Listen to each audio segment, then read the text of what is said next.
প্রিয় শিক্ষার্থী আসসালামু আলাইকুম। এখন আমরা শুরু করব ফিনান্সিয়াল ম্যানেজমেন্ট 6 নম্বর চ্যাপ্টার লিজ ফিনান্সিং এর পঞ্চম ক্লাস। এখন আমরা যে অঙ্কটি করব, অঙ্কটি ফিনান্স ডিপার্টমেন্ট থার্ড ইয়ার 2016 সালে এসেছিল।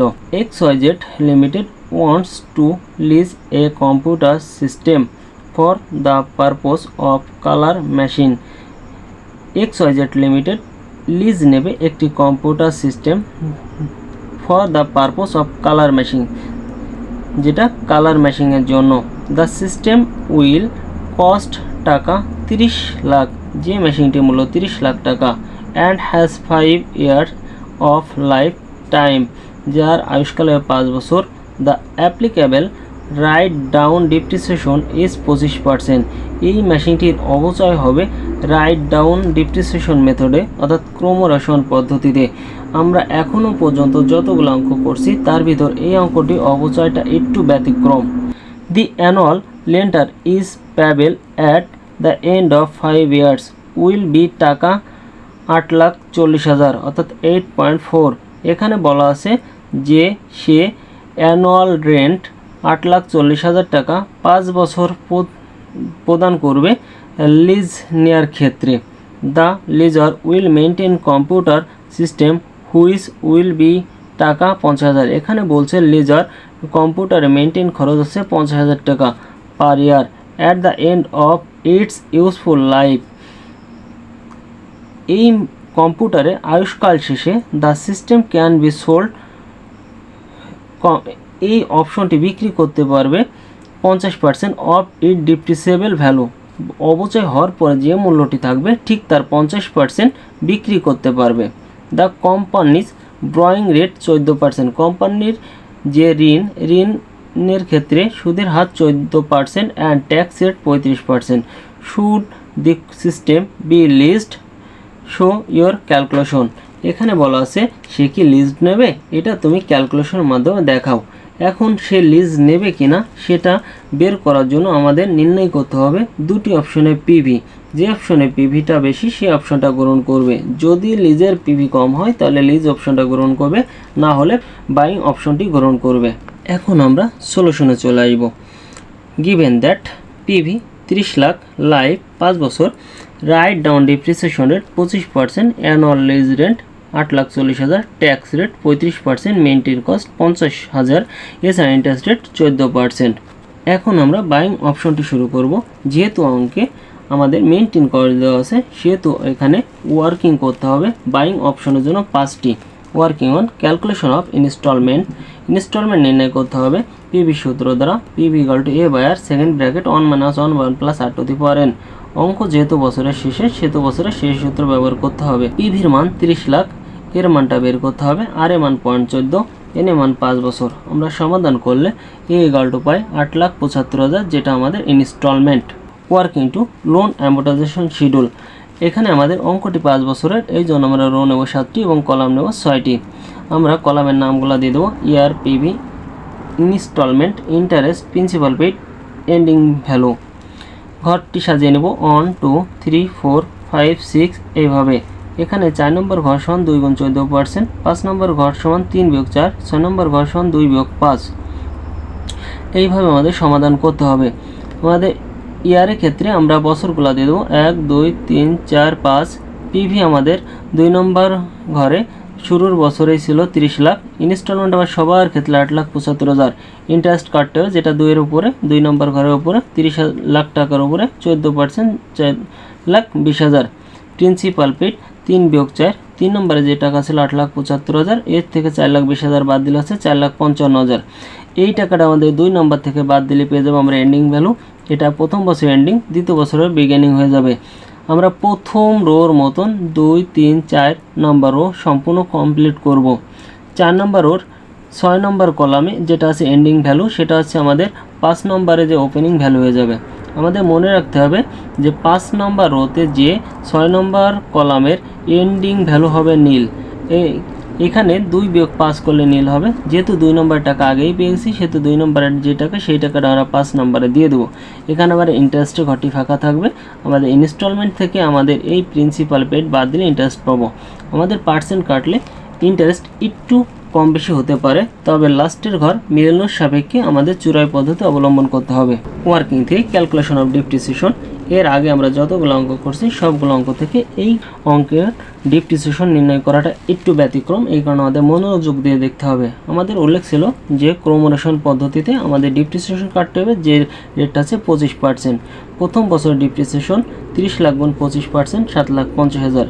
যেহেতু ক্রমরেশন পরবর্তী বছরের ডিপ্রিসিয়েশন কাটার সময় প্রথমে 30 লাখ থেকে 7,50,000 বাদ দিতে হবে, যে অ্যামাউন্ট হবে তার উপর 25% কাটতে হবে। এইবার আমাদের তৃতীয় বছরে যখন করব তখন আমাদের দ্বিতীয় বছরে যে টাকা ছিল মূল টাকা, এই টাকা থেকে দ্বিতীয় বছরে ডিপ্রিসিয়েশন বাদ দিতে হবে, বাদ দিলে যে টাকা হবে এই টাকারও 25% কাটতে হবে।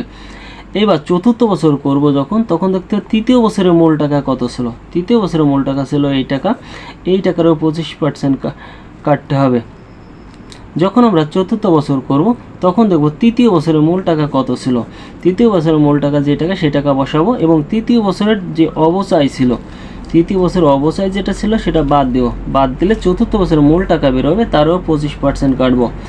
এবার পঞ্চম বছর যখন করব, চতুর্থ বছরের মূল টাকা কত আছে সেটা দেখতে হবে, যেটা আমাদের নিয়ে আসতে হবে, এবং চতুর্থ বছরের অবচয়টি বাদ দিয়ে দেন আমাদের পার্সেন্ট কাটতে হবে।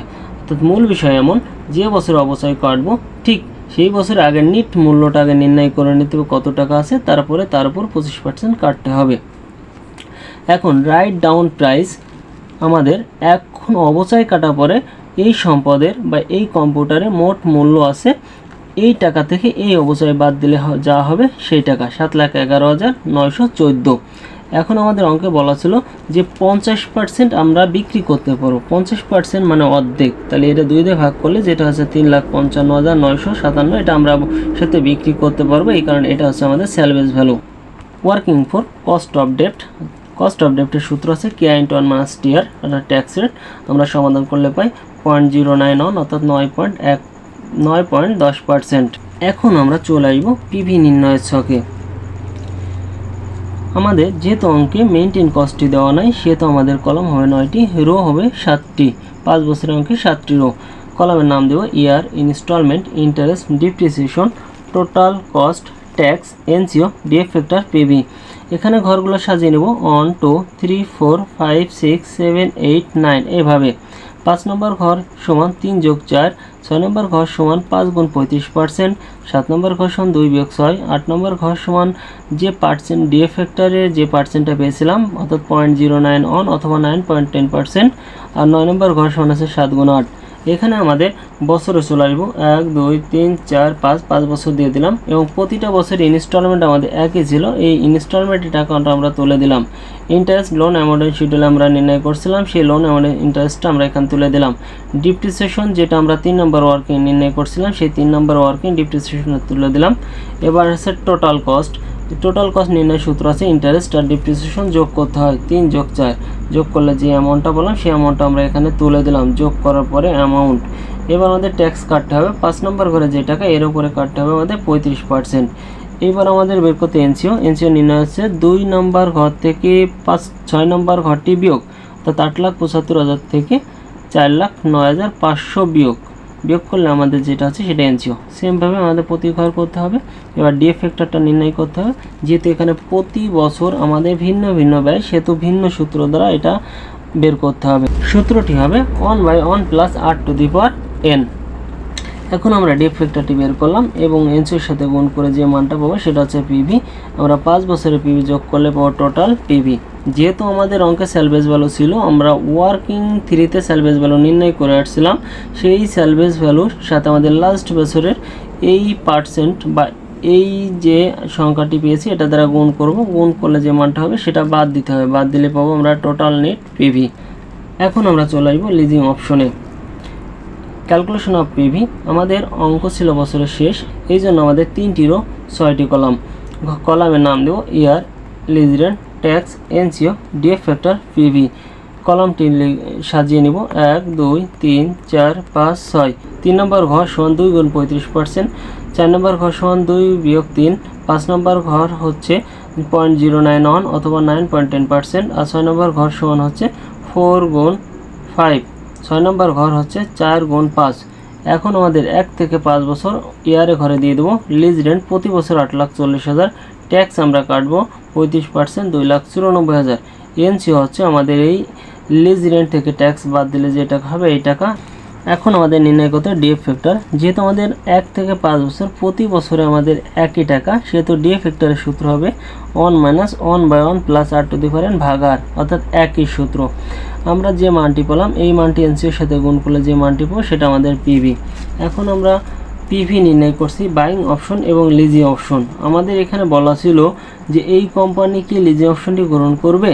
যেহেতু কোম্পানির লিজিং অপশনে পিভিটা কম, সেহেতু কোম্পানি লিজিং অপশনটি গ্রহণ করবে। কমেন্টে লিখে দেবো the company should accept leasing option.